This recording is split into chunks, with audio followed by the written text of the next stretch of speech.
Hi there, I am Scott Telek, author of the Swithen series of King Arthur novels, the only Arthurian book series that stays completely faithful to the medieval legend of King Arthur. Now, we just finished a serialized audiobook of book 4 in the series, which tells of Arthur's childhood until he pulls the sword from the stone.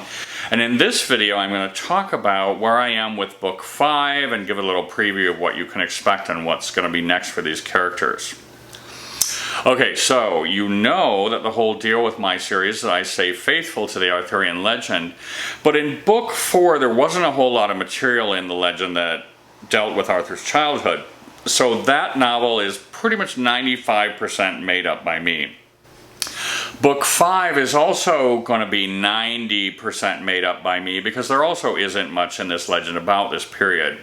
What we do know is that Arthur has to pull the sword a few more times because the kings of that time can't accept having a teenage boy as king. And they keep putting it off to give others a chance to try. And those kings are going to end up going to war on Arthur in book 6. And I can tell you already that book 6 is going to be packed with battles. It's also when we rejoin the Arthurian legend as it appears in literature from the years 1136 to 1485.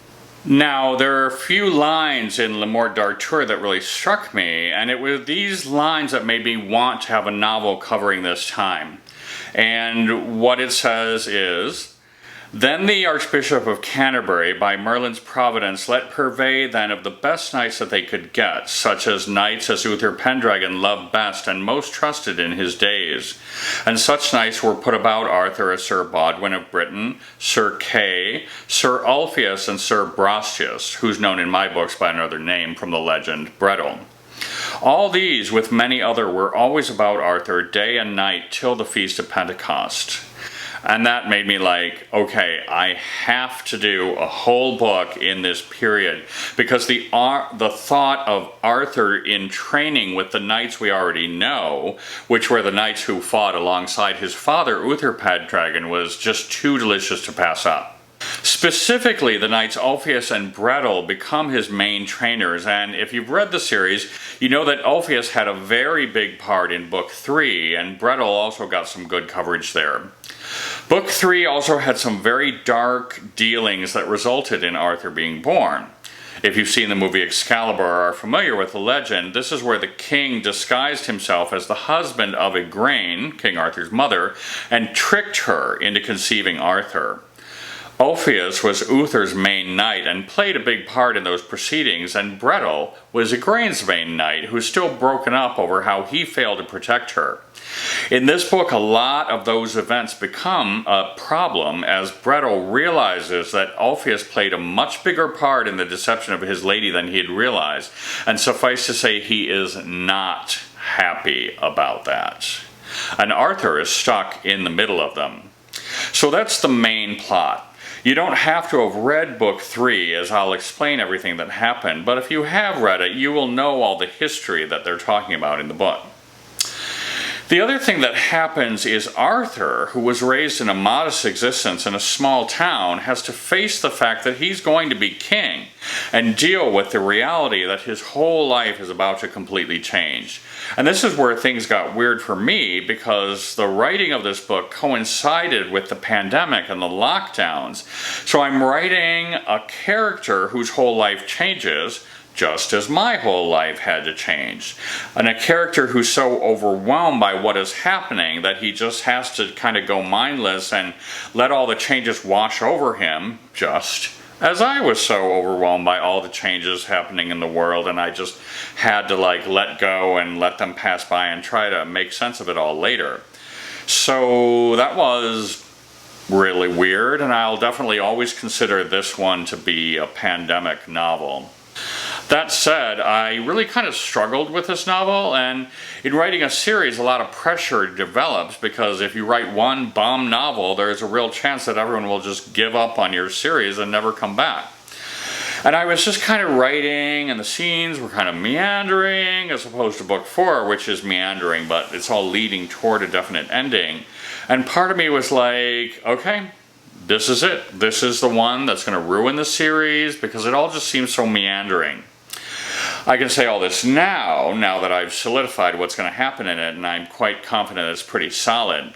But I was really struggling with it for quite a while, and what finally helped me is that I realized that I had written all of the conversations, but I had left out all the action until later.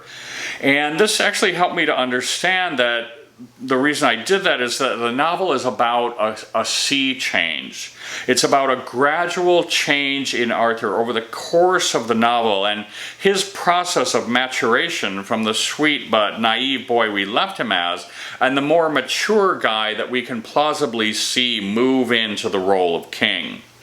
So while there actually is a lot of action and then the last one and some major sword fights, the main thing that happens in the novel is that Arthur matures. And I don't know for sure, but I'm willing to bet that this is the only novel in which we actually get to see King Arthur go through puberty. Another thing that struck me in the writing of this, and while the whole series is planned out, there are certain aspects of it that kind of slip through the cracks.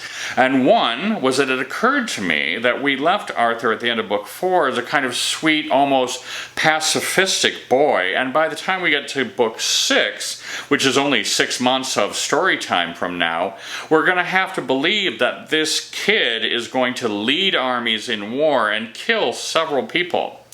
So this then required the series in this book in which our hero is learning to do battle and to kill people, which puts one in a sort of awkward position. So you'll see how all that came out.